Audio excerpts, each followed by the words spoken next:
Hello students, आज जो हम आपको पाठ पढ़ाने जा रहे हैं, आपकी पुस्तक का नाम है क्षितिज भाग 2 कक्षा 10 के लिए। और मैं सुनीता। आप ये जो पाठ पढ़ेंगे, इस पाठ में ये सूर सागर के भ्रमर गीत से लिया गया है। 4 पद हैं इसमें। श्री कृष्ण ने मथुरा जाने के बाद स्वयं तो वो आए नहीं, जबकि वो वादा करके गए थे कि मैं आऊँगा, लेकिन वो नहीं आए। तो उन्होंने गोपियों के हाथ संदेश भेजा, तो वो उस संदेश का इसमें वर्णन है। और इसका जो आप संदर्भ लिख सकते हैं, पहले संकेत तो आप जानते ही हैं, उद्धव तुम डैश डैश डैश ज्यों पागी। फिर आप संदर्भ लिख सकते हैं कि ये जो पद हैं सूर सागर के भ्रमर गीत से लिया गया है। और इस पद में जो इस पद के जो मतलब कवि हैं, ये जो है सूरदास जी के द्वारा रचित है। तो इसमें जो है गोपियाँ परेशान हैं, श्री कृष्ण का इंतज़ार कर रही हैं। और ऐसे समय में गोपियों के पास विरह का जीवन जी रही हैं। गोपियों के पास जो है उद्धव संदेश लेकर आते हैं, तो गोपियाँ बहुत नाराज़ हो जाती हैं। वो कहती हैं, उद्धव तुम तो अति बड़ भागी। हे उद्धव, तुम तो बहुत ही भाग्यशाली हो। आप जानते हैं विद्यार्थियों, इस लाइन में व्यंग है, व्यंगात्मक भाषा है ये, कि तुम तो बहुत बड़भागी हो। कैसे? अपरस रहत स्नेह तगाते। इनके प्रेम रूपी धागे में श्री कृष्ण सबको प्रेम रूपी धागे, तगा मैंने धागा, श्री कृष्ण सबको प्रेम रूपी धागे में बांध लेते थे, तब भी तुम अपरस रहे, अछूते रहे। अपरस का मीनिंग अछूते। प्रेम रूपी धागे में बंध कर भी तुम बंध नहीं पाए, अछूते रहे।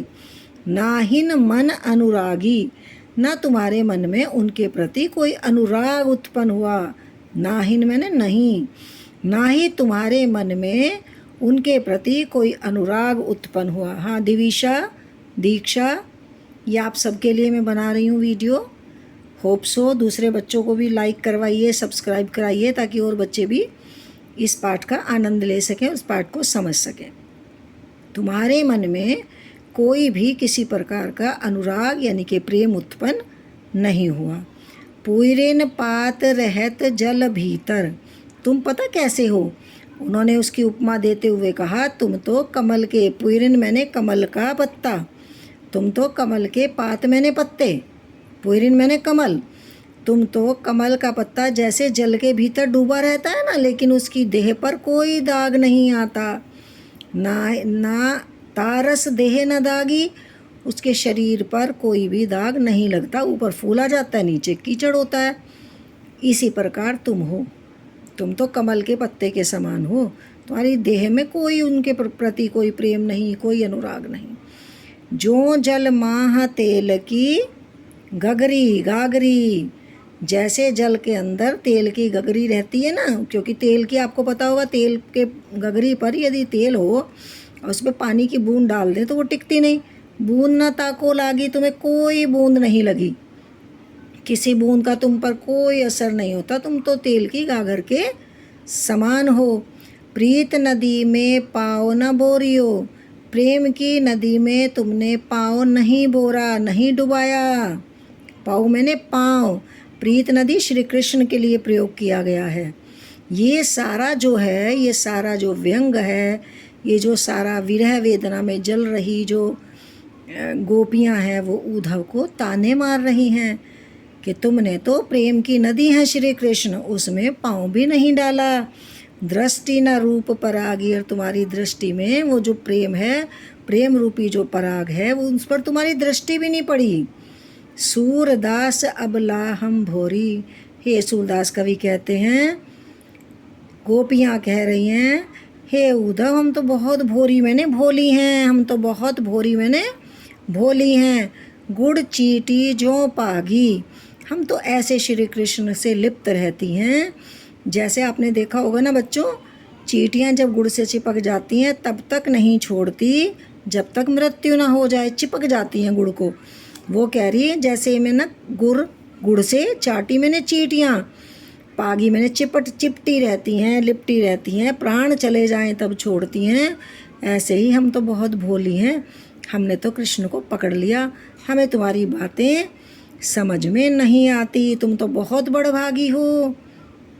कृष्ण के पास रहकर प्रेम में विलिप्त नहीं हुए, प्रेम में लिप्त नहीं हुए। तुम तो कमल के पत्ते हो, तुम्हारी देह पर कोई दाग नहीं है, तुम तो तेल की गगरी के समान हो, तुम्हारे ऊपर कोई बूंद नहीं लगी। प्रेम नदी में पाँव न बोरियो, तुमने प्रेम नदी में कोई पाँव नहीं डुबाया, तुम्हारी दृष्टि में किसी के लिए कोई प्रेम नहीं है। सूरदास जी कहते हैं हम तो बहुत भोली हैं, गोपियाँ कह रही हैं हम तो बहुत भोली हैं, हम तो गुड़ को जैसे चींटी चिपक जाती है ऐसे हम श्री कृष्ण को चिपक गए हैं, हमने टांगों से उनको अच्छे से पकड़ लिया है, हम उनको छोड़ेंगे नहीं। ये हमने पद आपको बताया। ये शिकायत कर रही हैं गोपियाँ, ये शिकायत बहुत वाजिब है, इसका प्रसंग हो सकता है। मन की अभिलाषाएं व्यक्त की हैं गोपियों ने, विरह वेदना को अपनी बताया है बच्चों। अब आपको ये लाइन्स अच्छी लगी हों, पाठ अच्छा लगा हो, इसके बाकी 3 पद, ये जो बाकी 3 पद हैं वो मैं आपको अगली वीडियो में बताऊंगी, ताकि आप वीडियो लाइक करिए, सब्सक्राइब करिए, और मैं आपको और अच्छे तरीके से, अभी मैंने इसको केवल ऐसे ही किताब लेकर आपको समझा दिया। होप सो बच्चों आपको समझ आया होगा, औरों को भी बताइए, और प्लीज़ पसंद करिए वीडियो, समझिए, ये आप सबके भलाई के लिए मैंने वीडियो बनाई है। Thank you. This was Sunita with you.